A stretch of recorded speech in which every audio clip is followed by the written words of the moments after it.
Assalamualaikum warahmatullahi wabarakatuh. Sebelumnya, perkenalkan nama saya Desti Marianti Kasari dengan NIM 20230111159.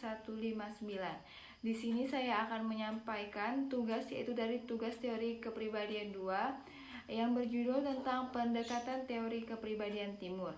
Baiklah, di sini saya akan menyampaikan pemaparan. Baiklah, pertama-tama di sini saya akan menyampaikan tentang gerakan kebatinan di Indonesia. Teman-teman di sini pasti sudah tidak asing lagi kan dengan kata gerakan kebatinan di Indonesia. Di sini saya akan menjelaskan sedikit penjelasan apa itu gerakan kebatinan di Indonesia. Kebatinan merupakan suatu gerakan pencapaian kebahagiaan dalam diri dan kehidupan manusia yang bertujuan untuk memperoleh kebahagiaan yang bersifat rohani dan jasmani. Oke, baik. Untuk slide selanjutnya saya akan menyampaikan faktor yang menyebabkan lahirnya gerakan kebatinan di Indonesia. Faktor-faktor yang menyebabkan lahirnya kebatinan di Indonesia yaitu ada 4. Yang pertama yaitu faktor ekonomi, dan kedua faktor sosial kemasyarakatan, dan ketiga ada faktor agama, kemudian yang keempat yaitu faktor politik. Baik, untuk slide berikutnya di sini saya akan menyampaikan tentang penggolongan gerakan aliran kebatinan yang ada di Indonesia. Di sini saya akan menyampaikan 4 penggolongannya. Yang pertama yaitu saya akan menyampaikan tentang penggolongan aliran mistik. Apa sih penggolongan aliran mistik itu? Penggolongan aliran mistik yaitu merupakan aliran yang berusaha menyatukan jiwa manusia dengan Tuhan Yang Maha Esa semasa masih hidup di dunia. Oke. Kemudian penggolongan yang kedua yaitu penggolongan aliran etis. Apa sih penggolongan aliran etis itu? Penggolongan aliran etis yaitu memperkembangkan budi pekerti luhur untuk membangun masyarakat yang berjiwa tinggi yang memiliki nilai etisnya yang tinggi. Oke, baik, yang ketiga yaitu penggolongan aliran okultis. Mungkin di sini tuh ada yang pernah mendengar atau ada yang belum pernah mendengar aliran okultis itu. Aliran okultis merupakan daya gaib untuk melayani berbagai keperluan manusia yang termasuk pengobatan aneka ragam penyakit, baik yang pengobatan secara modern maupun pengobatan secara tradisional. Dan kemudian yang keempat yaitu penggolongan aliran telosofi. Penggolongan aliran telosofi merupakan aliran yang digunakan untuk menembus rahasia Paraninduma Adi, yaitu yang asal-usul barang yang terjadi di alam semesta ini. Oke, baik. Untuk slide selanjutnya, di sini saya akan menyampaikan tentang bentuk gerakan kebatinan yang ada di Indonesia. Di sini saya akan menyampaikan 2 bentuk gerakan kebatinan yang ada di Indonesia. Oke, yang pertama di sini saya akan menyampaikan monoteis. Monoteis merupakan paham atau keyakinan bahwa kekuatan gaib itu bersifat satu, yaitu masyarakat yang sangat mengakui kehadiran Tuhan sebagai kekuatan gaib yang melindungi, mengendalikan, serta mengatur para umat manusia. Paham monoteis memiliki sebutan yang berbeda. Contohnya di tanah Batak ini biasa disebut dengan Om Putuan, Mula Jadi Nabolun, Debata, dan Mahatala. Dan di Pulau Jawa, monoteis ini disebut dengan Hayang. Oke, baik. Untuk bentuk gerakan kebatinan di Indonesia yang kedua, di sini saya akan menyampaikan tentang dualisme. Apa sih dualisme itu dan bagaimana bentuk dualisme itu? Dualisme merupakan sebuah pandangan bahwa alam dan manusia itu dikendalikan oleh 2 kekuatan, yaitu yang pertama kekuatan dewa, baik dan jahat, dengan dewa terang dan dewa gelap.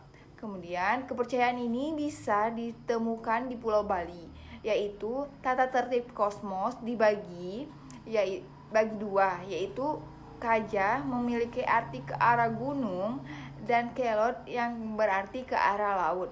Oleh karena itu, Pulau Bali dibagi menjadi 2 bagian. Oke, baik. Untuk slide berikutnya, di sini saya akan menyampaikan bentuk gerakan kebatinan di Indonesia yang ketiga dan keempat.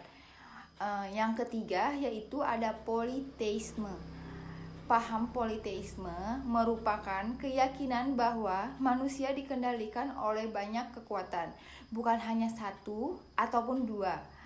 Baik itu kekuatan yang tidak bisa dipersonifikasikan atau biasa disebut dengan mistis, ataupun kekuatan yang biasa dipersonifikasikan atau realistis, ataupun yaitu paganistis.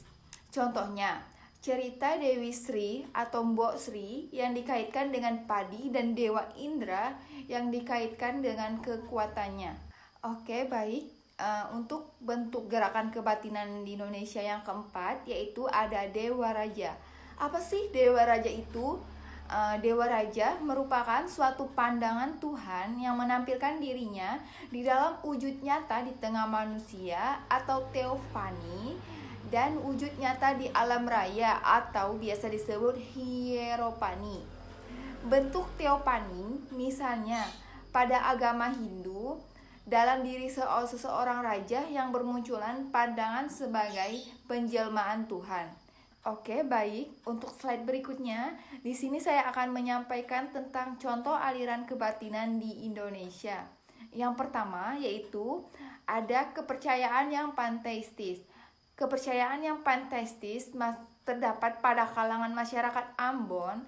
Contohnya misalnya pada kegiatan meminum darah dan memakan otak seseorang yang memiliki sifat pintar serta sifat berani